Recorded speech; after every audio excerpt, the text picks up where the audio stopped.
Good morning. It's 10:02 a.m. on Tuesday, March 12th, 2024. I call this meeting of the Wichita County Commissioners Court to order. If everyone would please stand for our invocation by Commissioner Watts. Pray with me, please. Dear Heavenly Father, we just thank you for the many, many blessings that you give to us each and every day. And Father, we're reminded this time of year about the special gift that you gave to us through the death of your Son, Jesus Christ, that resurrected and died for the forgiveness of our sins, Father. And we just thank you so very much for what you have done for us. We can never repay that.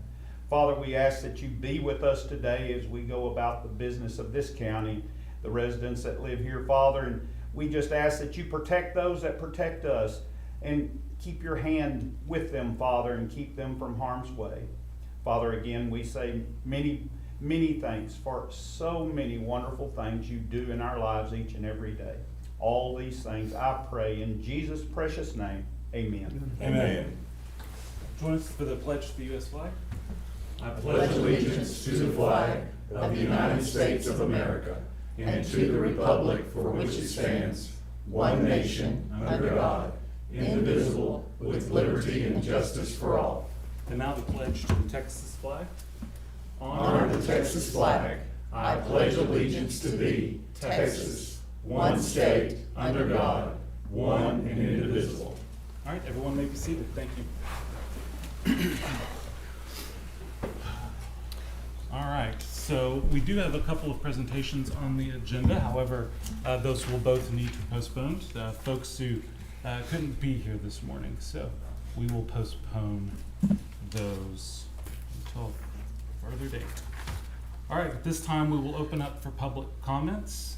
As a reminder, anything brought up during public comments need to be limited to 5 minutes or less, and Commissioners Court cannot take action on any item brought up during public comments. Do we have anyone who wishes to make a public comment? Judge, could Dwayne give us just thoughts on our fire situation and what we may or may not want to be thinking about? Dwayne, do you mind coming up? Because I noticed on Friday it's sometimes hard to hear people on the mics in the audience. Good morning, Judge, Commissioners. How are y'all this morning? Good. Well, we've gotten some rain, so we've got some pretty good green up out there around the county. But if y'all have all been out in your districts, your precincts, you'll notice that there's a lot of growth still out there. A lot of cured grasses still that are pretty tall, that are coming from the winter months. So it's going to dry up. Looking at the forecast, they're kind of predicting maybe a little bit of El Nino here, right? A little bit, but not a whole lot. So come, early summer, it's liable to get pretty dry. So we're going to I think we're going to have another busy fire season this year. I hate to say it, but everybody be vigilant about it and be paying attention. Like I said, there's a lot of fuel growth out there. So, Well, Dwayne, tell me the KBI. what that is that's a measurement of the dryness, fuel dryness and stuff that's out there. And there's a lot of other factors that go into it to determine what that is. And the drought monitor of, like I said, comes from the state, and they have monitors all over the state where they're monitoring the fuel dryness, all of that stuff that goes into that. There's pretty good research indicator of what's there. So they're the Panhandle's burning up, and they're in a red flag, I believe, again today. So they had another fire pop up south of Pantex yesterday, I believe it was. So and the drier it gets, the line shifts from back west, and it starts heading towards the east. And last year it went all the way past us, all the way into Clay County, over into Monte County. So there's a lot of fuel out there to burn this year. So we'll just be vigilant about it and keep eyes and ears Thank open. you, So Dwayne. you bet. Thank you, Dwayne. All right, do we have any other person who wants to make public comment? Okay, it is 10:07. Public comment is closed. We started it at 10:04. I think I forgot to mention that. All right, let's move on to the consent agenda. It's a lengthy one. And I do have one change to make. Consent agenda item number 17 says motion to transfer Department 238, Position 1 to Department 403, Position 12 Deputy with funding from Department 409 contingencies, since the job function is not primarily records management. I'm going to change that department to come out of 403, so it actually comes out of the county clerk budget first rather than contingencies. And then if that causes issues down the road, we'll do a budget amendment to make sure that Annette and her team have what they need. Does anyone have any objection to making that change? No. Okay. Do we have any other questions on consent agenda? Judge, I do. Yes, sir. Margaret, you can help me, item 12. And not particular just on that one, I noticed that Tanya had one too. Tanya had one that I noticed, but what's throwed them to November, December? I told the judge that I think that every once in a while, everybody has a hiccup, and we have so many vendors that we just get all their hiccups, because this is not an uncommon thing, but in the past, we have left the books open a little longer, which has put the AGFR behind, which has put all the accountants behind and what they need to do to get our financial report out. So we put a hard stop date this time, and that's why these have fallen in here like they have. And we just can't pay anything else out of 23, and I can't explain for the vendors, when they are way behind, when they're a year behind, or I will always email them and tell them the books are closed for that year, you're gonna have to present it to court yourself and explain why it took you so long. But if it's 6, 8 months and we're not, obviously from now on, we're gonna have to do it in court to pay it out the current year, but if it's not a Right. 22 bill, I'm gonna just put it on the court agenda, and if y'all have a problem with it, then we'll go from there. But like on that one of mine on 12, Yes, do I need to worry that November, December, January, and February is open? this was, I believe when I looked at it with the judge, this was from October till mid-December. Yeah. So we can always call them and check and see, but it would be a small part, and it might be such a small part that it wouldn't be an issue. If there's 3 or 4 days in December, I'm not gonna hold somebody's payment and not pay them, we're just gonna pay it in 24. That's kinda how we do attorney fees. If they saw somebody on December 30th and they saw them 20 times in January, I'm not gonna hold that payment because they saw them for just a minute in December. But these could have held up waiting to get on the agenda, and January and February could have paid, right? Yes, it could have Okay. paid before February 15th. Okay. It could have paid before February 15th. That's when we shut it down, or 16th, I believe, is when we cut off the girls putting it in and cut it off from vendors. Okay. I told the judge we went an extra week because of doing the actual payments, because we had something that needed to get paid, but we can't do Good. it anymore, so it's just. Okay, that helps me. Oh, go ahead, Mark. So if we have something that's encumbered by either a purchase order or a court order, those funds still drop from the previous year's budget? The If it's purchase already orders, if I'm encumbered? not mistaken, Corey might answer that better than me, because they're encumbered in that year. I don't think just because there's a court order, we can't go back and change the year if someone hasn't sent us an So if a invoice. court order to direct the purchase of or whatever, that's not But I can't go back automatically in, encumbered? no, I can't, just because there's a court order, I can't go back in and pay it from 23, because 23 is closed, there's nothing, it's done. I think that Commissioner Beecham's thinking of a specific, because we in the order encumbered the funds from 23. The to one pay I'm for thinking of something. specifically is the canopies that are being put on at the LAC right now that's more than a year old. Yeah, Is it paying from the LAC? It should be, Yeah.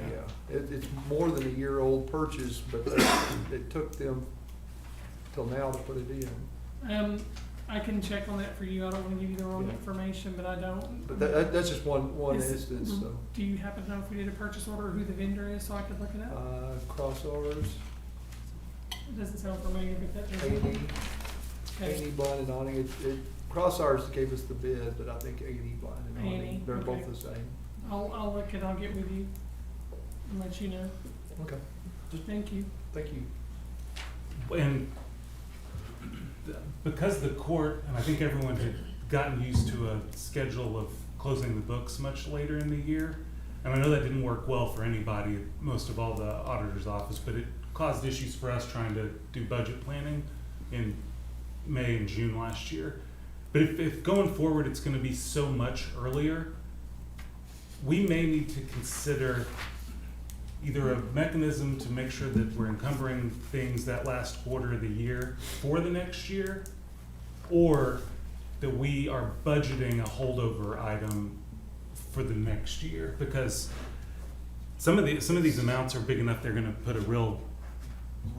a real problem for some departments in the '24 budget. It's So, hard to know in August what's being Right. held over, so. and I'm sure that there's a way we can work that out and do it and move forward, and I don't know which one of that is. So that is something we'll need to think about for the '25 budget as we make it, of how to Okay, do that. definitely give us Cheryl, we'll talk about it. I have one other question Yes, sir. on 14. I know on 14, that Service Master, they had waited a long time for a payment before, and I think in December we got them a payment. Mhm. So I thought they were completely paid up. So what is, They were completely paid up through the work that had taken place then. This is for three main things. There was a subcontractor on some art storage that had not been paid up yet because there were still some discrepancies on what that amount was. We resolved those discrepancies, so that appears on here. There's also charges for when they delivered the things they were storing, both out to the Sprague and to this building, that those charges hadn't been billed yet. And then there's some labor charges for the same thing for their folks to bring the stuff down for us to go through and look at and put it back up. okay. And storage fees for November and December that hadn't billed yet. But this, to my knowledge, this should be it. Settle This it up. should be it. They don't have anything else in storage? Mm-mm. Nope. Motion to approve consent agenda with the noted changes. Second. All right, we've got a motion by Commissioner Beecham, seconded by Commissioner Fincannon, to approve the consent agenda as amended. Do we have any other questions, comments on the motion or the agenda items? Okay, the motion is before us. All those in favor, please signify by saying aye. Aye. All opposed, same sign. Motion carries 5-0. All right, general business. Item number 1, discuss, consider, and/or take action to approve and ratify the minutes of the February 27, 2024 regular session. I'm gonna call this the Barry Mahler get the date right item. I actually do need to amend this because it's supposed to be for the March 5th, 2024 regular session. But we figured it out. Yes. So that's good, yeah. And so everyone should have the minutes for the March 5th session in your packet of info. Give y'all a chance to look at that if you haven't already done so. Motion to approve. Second. We've got a motion by Commissioner Fincannon, seconded by Commissioner Beecham to approve and ratify the minutes of the March 5th, 2024 regular session. Does anyone have any questions or comments on the motion or the item? All right, motion's before us. All those in favor, please signify by saying aye. Aye. All opposed, same sign. Now, what day was that again? Motion carries 5-0. March 5th, Got it. 2024, I wrote- Tuesday, I wrote March it. 5th. I wrote it down, so I've got it here, yeah. All right, item number 2. Review and approve the regular bills for payment, verify payroll taxes have been filed, and order county treasurer to disperse payroll and/or bills within 72 hours via U.S. mail, FedEx, UPS, or electronically, unless directed otherwise, or may be picked up and ledgered in the treasurer's office. So- Motion. You Motion started. to approve. Second. Got a motion by Commissioner Fincannon, seconded by Commissioner Beecham, to approve, verify, and order. Any questions or comments on the motion or the item? All right, the motion's before us. All those in favor, please signify by saying aye. Aye. All opposed, same sign. Motion carries 5-0. Item number 3, discuss, consider, and/or take action to approve Trinity Air Conditioning quote for installing a Mitsubishi 1-ton mini split in the 5th floor IT closet for a cost of $4,532 to be paid from permanent improvement with lines determined by the county auditor. Mark, is this yours, or do you want Ricky to Yeah, speak to this one, or and Brendan? Ricky or Brendan can also speak to it, that Brendan can speak to the need and Just, it's a very hot closet, and we've got switch equipment in there that would get kinda toasty if it's not cooled off. yeah, there's also transformers in there that develop a lot of heat, so it's a definitely needed item. I had a question, Judge, for Rick on that too. Does that sit on the roof and feed the? Yeah, the condenser will be up on the roof directly above. We actually have good access to get the piping and everything up there without having to penetrate the roof again. So it'd be it's a relatively simple installation, I guess you could say. And it is serving that switch that the room right next to it has, I believe, 3 transformers. So definitely in summer, it gets plenty warm up there, so. Plenty warm in there all year round. Yeah, all year round, but summer would be even worse, so, but yeah, so that's, short answer is yes, sir, up on the roof. Motion to approve. Second. We've got a motion by Commissioner Beecham to approve the training air conditioning quote, seconded by Commissioner Kincannon. I do have one question before we take up the motion. Is the equipment newly installed in that fifth floor closet as a result of the renovations, and therefore we hadn't had the need before, or? Correct, Okay. yes. Yeah, before the 5th floor, since it had so few items on it, was fed from the 4th floor. Okay. But as we're adding more things up there, we typically put a switch on the floor to ease cable runs. Okay. And Ricky, thank you for getting multiple quotes, and before bringing it before court. Appreciate that. All right, the motion to approve is before us. Does anyone else have any questions or comments on the motion or the item? All right, the motion's before us. All those in favor, please signify by saying aye. Aye. All opposed, same sign. Motion carries 5-0. Item number 4, discuss, consider, and/or take action to approve one of 2 quotes to replace plumbing above the ceiling in the vehicle tag office on the 1st floor prior to construction completion, to be paid from permanent improvement fund, with lines determined by the county auditor. Commissioner Beecham? Same song, different verse. When we open up these walls, we find this old cast iron plumbing. In this case, it's 90 years old. It's less than be desired. It's still functional, but if we're going to build new walls, new fresh walls around it, it's time to replace. So we have 2 bids. One from Brian's Plumbing. If I can get it to open. Brian's is $94.45. And Parker's Plumbing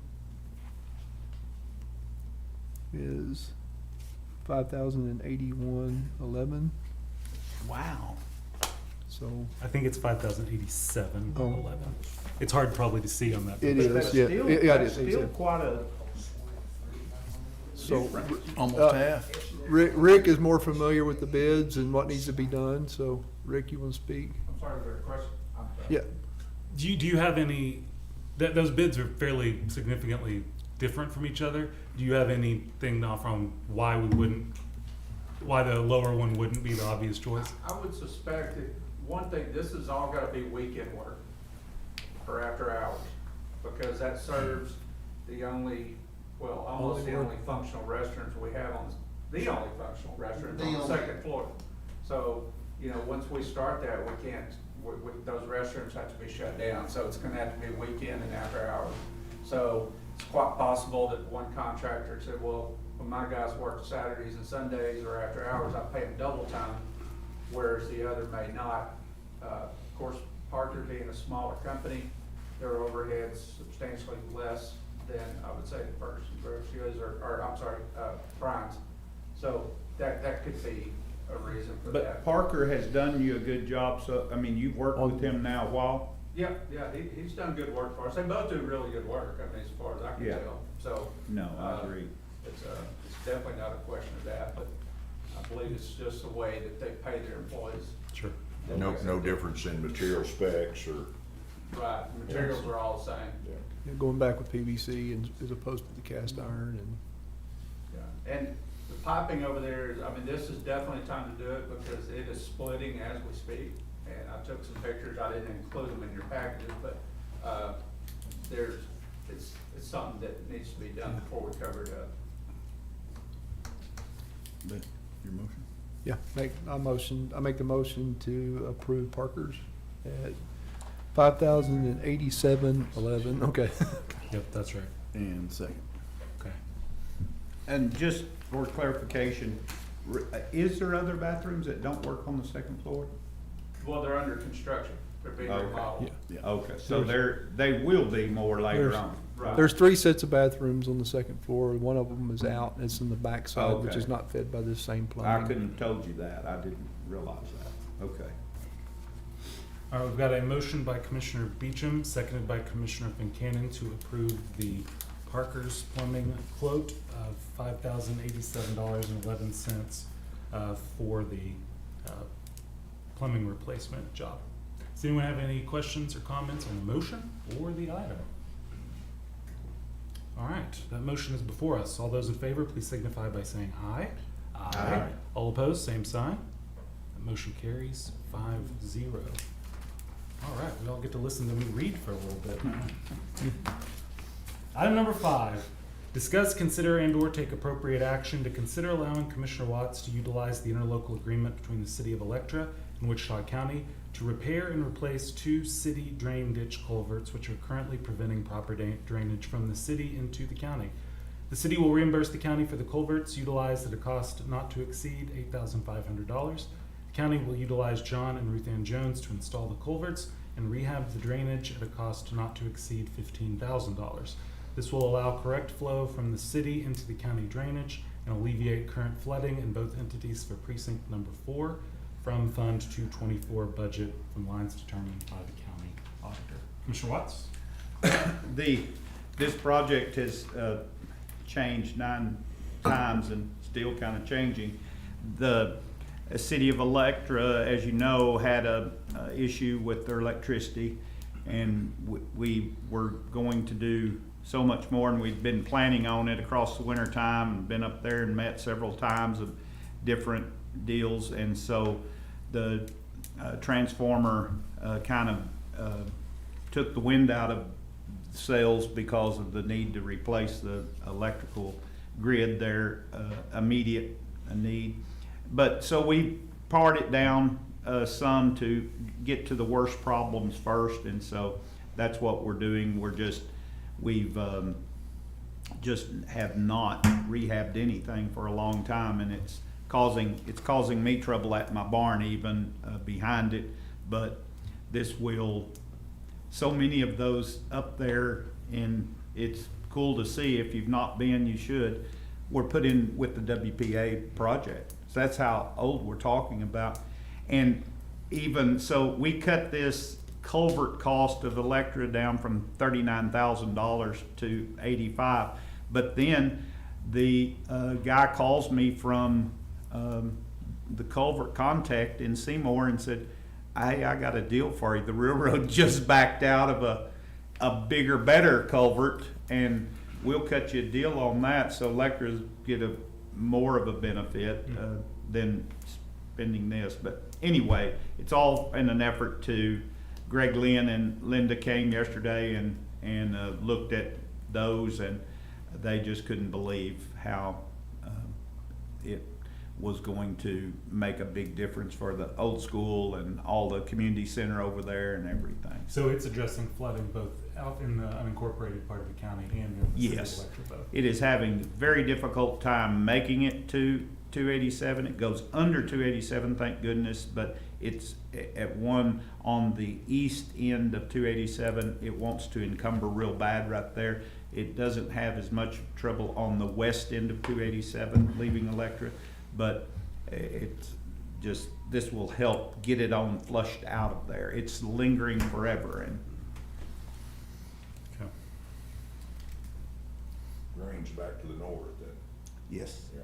yeah, it's headed to the river via Adams Creek for the most part, and a little bit of China Creek. So there's That's been a problem area for a long time. long time. All right.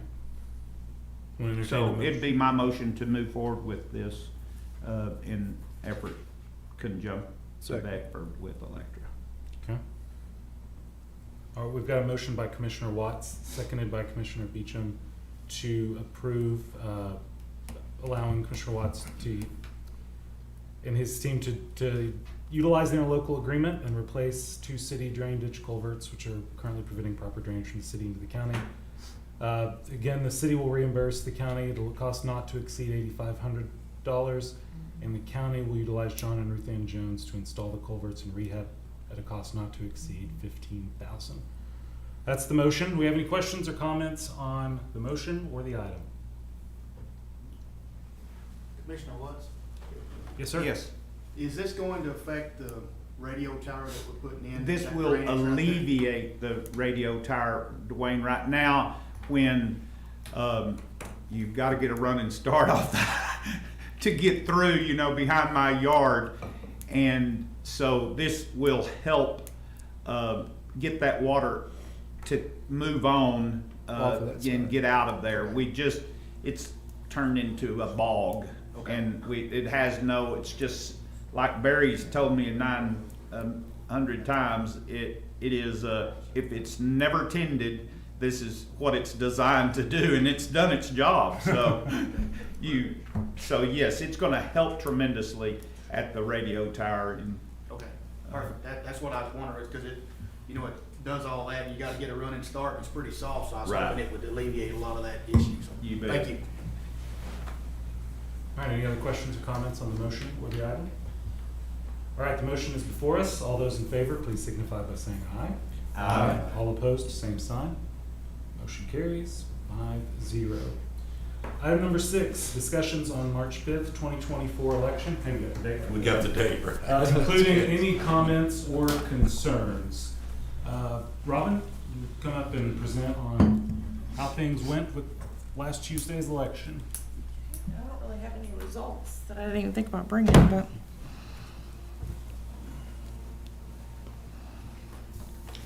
Hey Kelly, would you switch that over?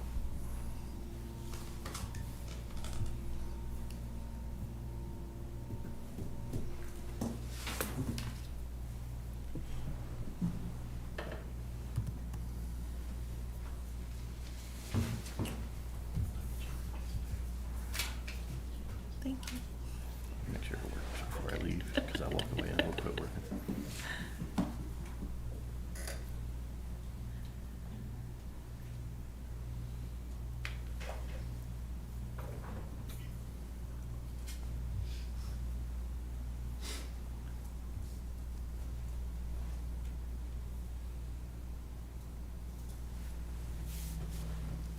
While that's getting connected, I would just like to say thank you to all of the poll workers, election judges, both of our party chairs, Hank Rugeley, who's also here and serves on the Central County Board, the Elections Administration Office team, and Ms. Fincannon.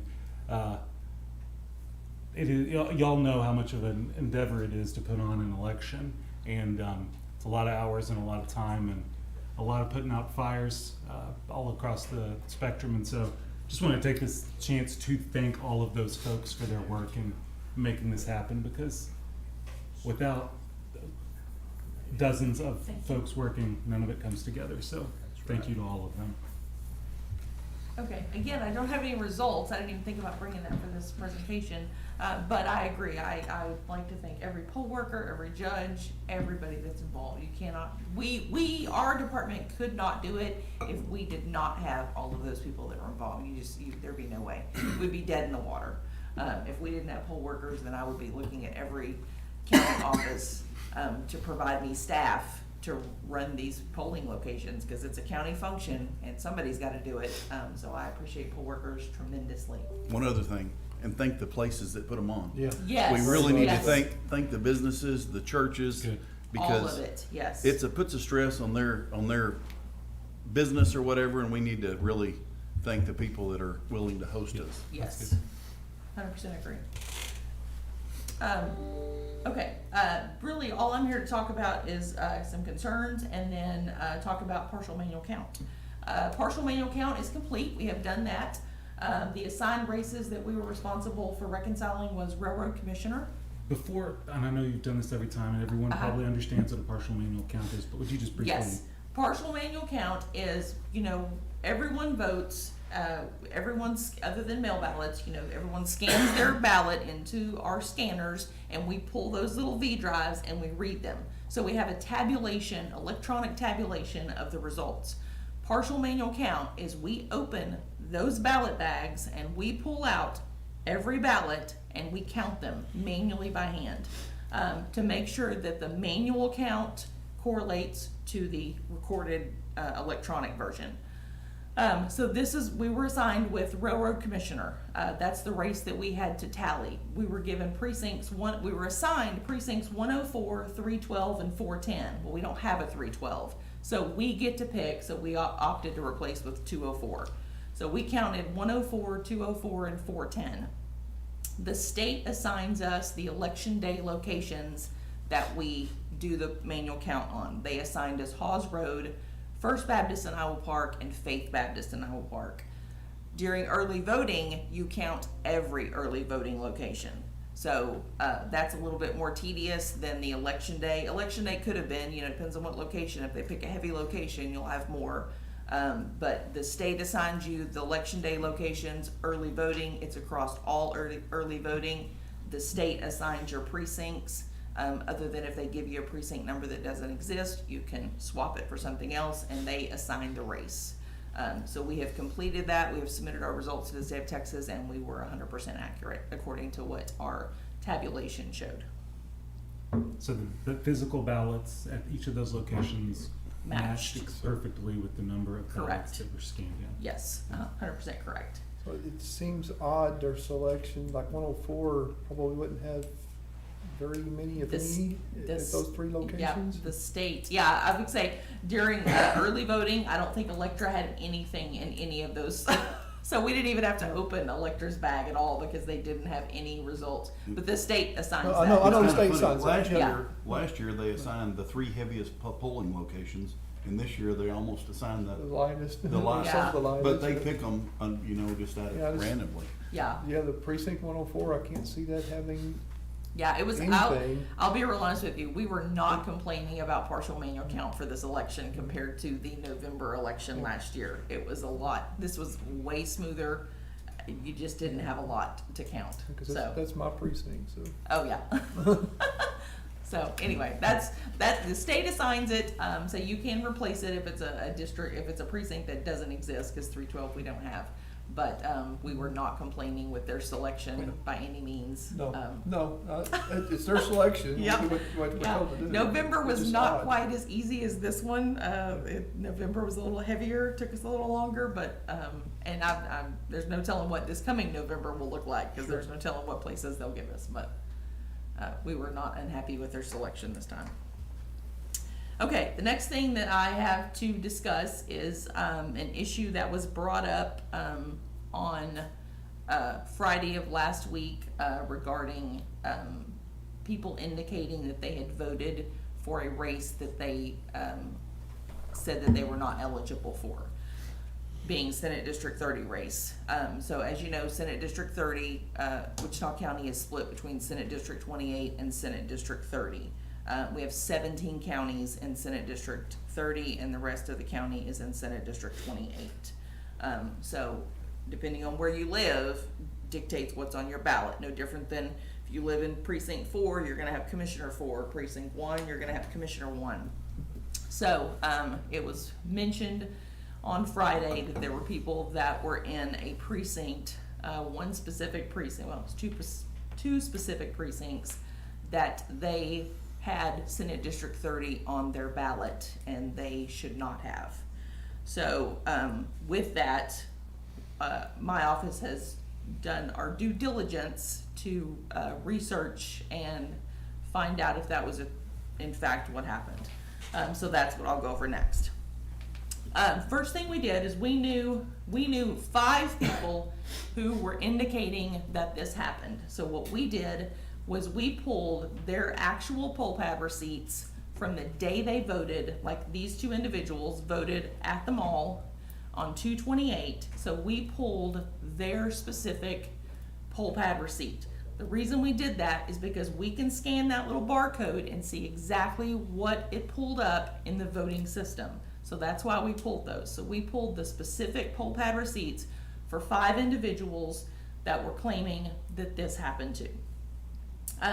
What we did next was we tested 2 different V drives. V drives are what we load our elections on and what we load onto the machines. I used a V drive, a test V drive that we had burned weeks before the election even started, and then I also wrote another V drive on Friday. So we tested 2 V drives, one that had been done weeks before, one that we did on Friday. We went to the warehouse, we loaded machines, and we tested these people's barcodes. So we scanned their barcodes, we pulled up a ballot, we voted the ballot, and we did not have any Senate District 30 that we could find. Just so you know, this is an example of a ballot where Senate District 30, I know it's hard to read, but Senate District 30 would show, if on the ballot, on the printed ballot, it would show between SBE, which is School Board, District 15, and before State Rep District 69. That's where it would show on the ballot. Like 107, for example, is in Senate District 30. So this is an example of a ballot that we tested for 107. And it does show on there. Whether you make a selection or not, it's still gonna show on the ballot. This person made no, this was our test, we made no selection in that category, but that still prints on there, whether you make a selection or not. So what we found was, the one on the left-hand side was precinct 403. There is no Senate District 30 that's listed. 103 is on the right side, and there is no Senate District 30. We tested it. I cannot recreate the scenario that was presented. So that was our first step. Second step that we did, we ran a poll pad report for mall number 1, because those 2 people voted at mall, well, we call it mall number 1, because remember in the mall we had 2 sites. We called it mall 1 and mall 2, because they both had their individual scanners, they both had controllers. It's like there were 2 separate teams. So we ran a poll pad report for Mall 1, and it showed there was 102 voters checked in on the poll pad for precinct 103. So we pulled the poll pad receipts from Mall 1, and we found 102 receipts. The little poll pad receipts, there was 102 of them for precinct 103. So I'm matching at this point. What we did then is, because we were doing partial manual count, we had the bags open for the ballots, because we already had to manually count. We pulled out every ballot that was in the Mall 1 ballot bag for precinct 103, and there is 102 of them. So all 3 of my numbers match up. Then we reviewed every single 102 ballot that we went through, and not a single one had SD30. Whether somebody made a selection or made no selection, SD30 was not listed on those actual paper ballots that we looked at. We did the same thing for precinct 403. There was 54 people that voted on the poll pad. There was 54 receipts. There was 54 ballots, and not a single one had SD30 on it. So I can't recreate what I have been told. I've looked at them. I can't make sense of it, but as far as I can tell, it was not in either one of those precincts. So let me understand, Robin, you had somebody, the election was Tuesday, Yes, and you had somebody, on Friday. so Wednesday went by and Thursday went by, and then they decided they had voted. Well, they also voted on 2/28, keep that in mind. They voted on February the 28th. Oh, they early voted. Yes, they early voted, correct. And they didn't bring that to anyone's attention at the No, time sir. before they put their paper in. And No, sir. I know when I voted, are you sure everything on your sheet is correct before you feed it in here? Correct. Because once you put it in this machine, you voted. Correct. And they I did never not said hear a word. Until Friday morning. So there is no. So they indication knowingly that anybody voted in the fraudulently? wrong election. Well, Well, She yeah. just proved that you couldn't have. Yeah, There was well- not a well- ballot in there. well, I mean, Even that's- if you did, well, Yeah. I'll get into that. Okay, so next thing I did was I ran, this is out of our HART system, this is out of the programming system. On the left is the Republican Senate District 30, on the right is the Democratic Senate District 30. Those are the only precincts that are assigned to that race. There is not a 103, there is not a 403. There is 17 precincts listed.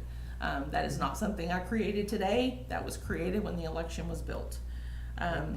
So 17 precincts is what makes up Senate District 30.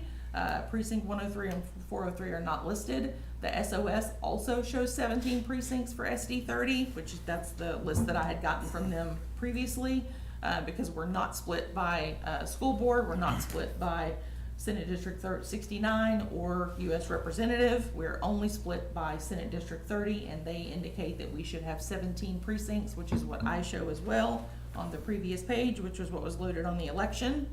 I would like to remind voters that as soon as you insert your paper, the picture on the left is what shows first, gives you a little green check mark. As soon as you hit next, the next page is what pops up, and it says, this is the election you're voting in. This is the precinct you're voting in. If any of this is incorrect, please contact a poll worker.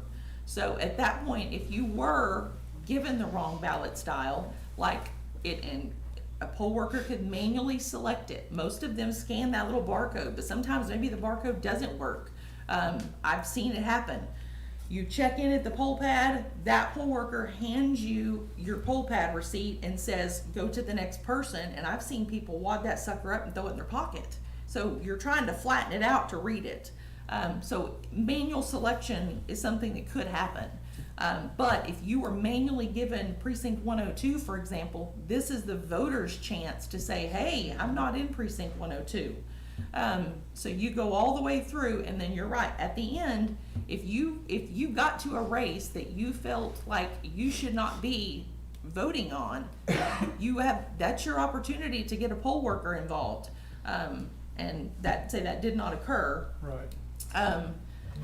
Or once you print it out and you think about it, is you can change anything. A voter can correct a ballot up to 3 times if it's long as it has never been scanned into that machine.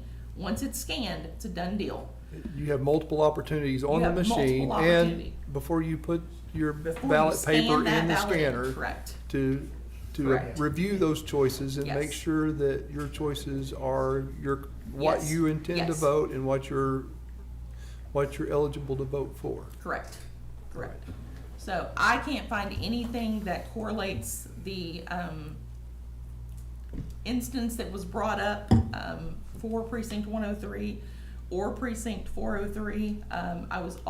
We also tested, I think it was precinct 402. I was told that precinct 402, a person was able to vote for Commissioner 1.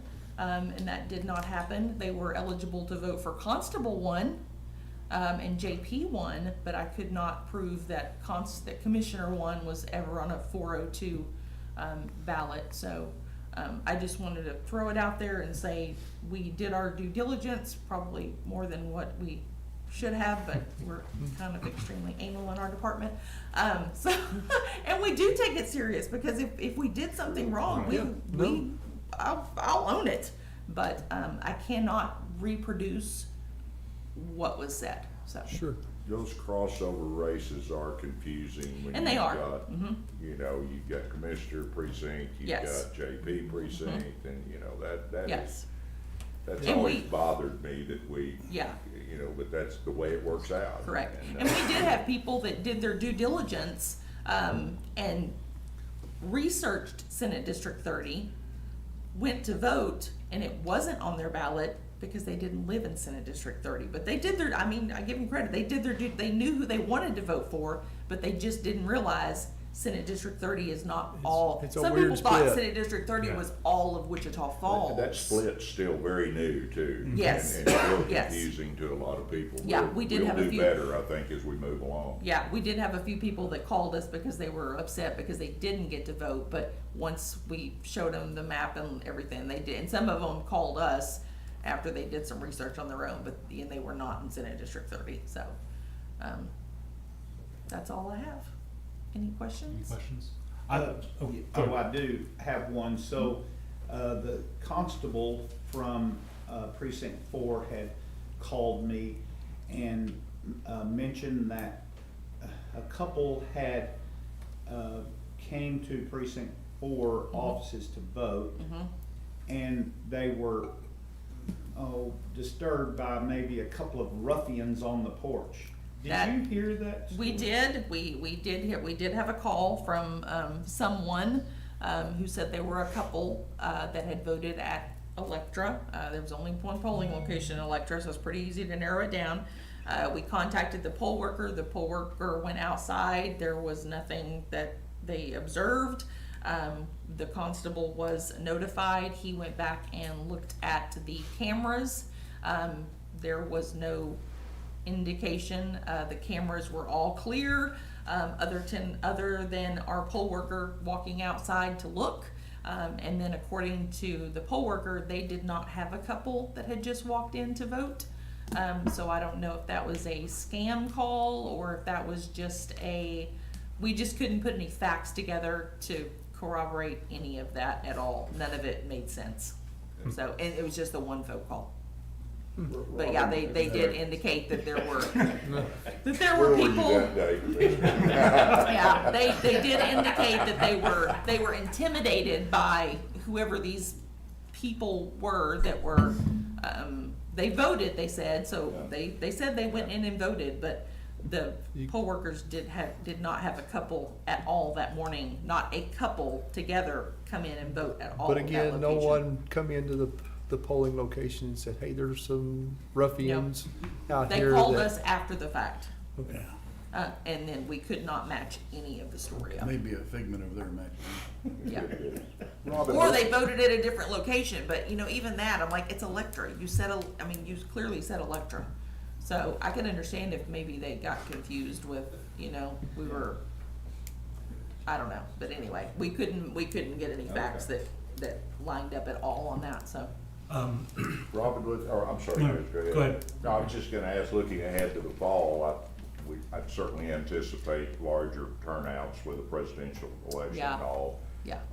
What are you thinking about your locations? Were you pretty satisfied with where you were, or you want to make some changes? I'm sure that's more of a challenge all the time. Yeah, I wish we didn't have to have 20 locations, but that's not an option.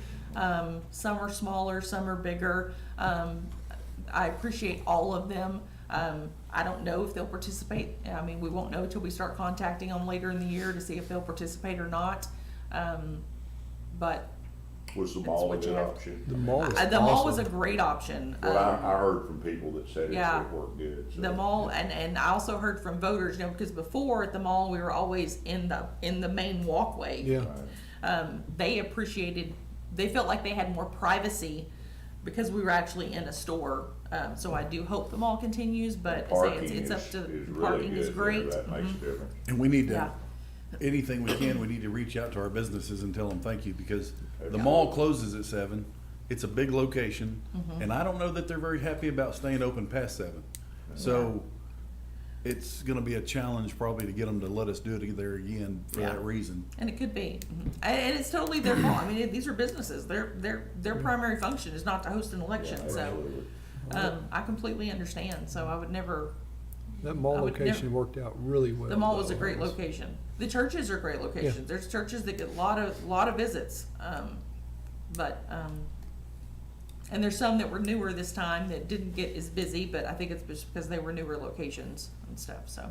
Kind of along those lines, just want to encourage you. You look at and talk to your poll workers after the fact, or the parties talk to their folks. I know we haven't adjusted pay for our poll workers in some time, and we're going to need just as many, if not more, come November and moving forward. So I would encourage you that if you think that there's, for recruitment and retention, that we might need to pay them more, I think this court would be willing to entertain that. But just look at that and Yeah. talk to folks and see. Okay. My second question, and it's one I've gotten from a couple of folks, and I've told them, but take advantage of the opportunity to use the microphone. The canvassing for this one, because it's party primaries, is not done by the local government body. It's not done by Correct, the, it's done by the parties will parties. do their Mhm, canvassing. correct. Okay. Mhm. Robin, I was also impressed, we actually had a couple people come to our precinct meeting, which we'd not had that before, we had great discussion, and there were only 3 of us there, but I certainly thank the people for participating and being there, and that's something I think we need to encourage and get more people involved, and it was good just to be able to sit down and have that discussion and go through I don't know that I'd ever been through the procedure before, so that was a good experience. We want to encourage everybody to participate in that when you get an opportunity. It matters. Right. Yeah, these numbers for this election were down quite a bit from the 2020 primary. I want to say 2020 primary Republicans had about 7,700, I think. And that was just, I think, during early voting. I don't even know if that was the total, but early voting was slow. Even the poll workers were very, it's a long day when you don't have a lot of visitors, so. Probably, in my recollection, in both parties, this was the most decided that the presidential deal had been on Super Tuesday. Mhm. Usually Super Tuesday is really a big Right. deal, and I think that kept a lot of people I do too. showing I think it did interest. too. I think people had already decided that it Yeah. didn't really matter on this one, and they'll wait till November, I so. agree. Yeah. But November is gonna be crazy. I want to say this, out of 7 years I've been on this court, this was the best elections presentation I've ever heard. Very understandable, the due diligence was there. Thank you for the excellent work. Thank you. And Judge, to Mark's point, you're here, and Tommy's here, Julie's here, and Annette's here. And I'm telling you, guys, y'all have done a great job. Robin Fincannon, you've made a difference. You're sincere about what you do. I appreciate And that get so much. better as you go along. Yeah, and It's we'll the improve. learning We'll to do. improve in November versus Yeah. March. I mean, we are You're- tweaking and learning the whole way, so. You're only as good as your people. I've been, Correct. and 100% agree. Is there a printout available of the totals and stuff? No, I'll probably have it on the website. We're Okay. gonna finish up tomorrow, because yesterday was the last day for people to come in and cure their provisional ballots. Last day to receive overseas, military. So we're meeting at 8:30 in the morning, to go through all of the last remaining stuff. So once we have that done, then I'll put something on the website. It's So, always interesting to look at the numbers and yeah. Mhm. kind of see. Yeah, how we'll finish, what's we're going gonna on. try to finish up, we say meet 8:30 in the morning, all the parties will be here and we'll go through all that. This just happens to remaining. be probably the most important process in our Absolutely. country, and we need to remember that. This is vital to what we are and what we do. Correct. It has to be perfect. All right. thank you very much. Yeah, thank you. Thank you. Is there anyone else who would like to make a comment on this item? Only thing I can say, Judge, all the comments at Sac Center about Mrs. Fincannon and the operations, that everything runs smoothly, just, it's nothing but positive comments. Nothing but positive comments. Heard the same thing in March, but I hadn't had a chance to say it on the record. But she's done a great job. She took that job, it's like drinking from an open fire hydrant. That's a tough job to take on, but she took it. Yep. And Jeff, those ruffians wasn't over there, the ruffians were over there. They're over the tax office. We're gonna still You got some bad info, Jeff. Well, I appreciate all of y'all and the effort you put forth, and Hank, I gotta tell you, you just, are impressive to me, because I know you're a busy cat, and you take the time because you're passionate about what you do, and I appreciate that very much, and I have always appreciated that. It stands out in my mind, so thank you. You're very kind, it's very important. Mary? I would just like to thank Robin and her whole staff. Yeah. I should have asked Tommy, but you know, he speaks loudly. I just want to thank Robin, her whole staff. They were great to work with, handling the Senate District 30 question that came up so promptly, and I know it took extra time and effort away from other things they needed to be doing, but it needed to be addressed, and I just appreciate her Addressed and all of early. you so much. Very Yes, addressed thoroughly. early, thoroughly, and before we do our canvas, I feel good about going forward with that, and so thank you. Thank you, Robin, and to your staff. I really appreciate it, and to all commissioners. Julie, thank you. Yeah, thank you for what you do. Any other comments, questions? Got May runoff, get ready for, because we will have to run one since SD 30 is there, so. And do we have any, well, I don't guess we have any idea yet how much, if it's gonna have to be a countywide or on that race? I don't, yeah, no. All right. There's no action to be taken on that item, so let's move on to item number 7. Receive update on courthouse renovation, elevator projects, and county courthouse annexes. Been a lot of work, but not a lot of new to report. It's the same stuff we were talking about last week. 30th District's going really well. They just about built the framing for all the fur downs, have the HVAC equipment up in the ceiling. So if you walk in there, it's starting to take shape. You can kind of tell what it's going to look like. Annex going really quickly with I think the framing's pretty much finished. They've got all the ceilings taken out. They've started actually building back the air conditioning in adult probation area. So a lot going on, just not a lot of new to report. Tile work on the downstairs restrooms almost complete, so I'll be moving up the upstairs and hopefully get the bottom restrooms open the next couple of weeks. So. Okay. Thank you, Tommy, for the pictures, the update, appreciate that. Yeah, that was very thorough and good. I really enjoyed that. I don't get to walk through there every day, so that's We're gonna always make, good. we're gonna make a video when it's all through. I've been Yeah. photographing motor vehicle and property as the stage is going, we're gonna make a video out of it. I tell people all the time, you just don't believe how good it's gonna be. I mean, compared to, you know, we won't be able to remember where we've been probably. I saved a piece of orange for Micah that we can. That'll It is gonna make that encounter where I've always called the retail front of county government, it is gonna be so much better and so much more efficient, so that's something to be excited about. Reno was over there this morning, bragged on it, just went on about how good everything looks, so. Well, you make Reno happy, well, that's, that's a good deal, yeah. It's gonna be good. All right, any other questions, comments on item number 7? Okay, it is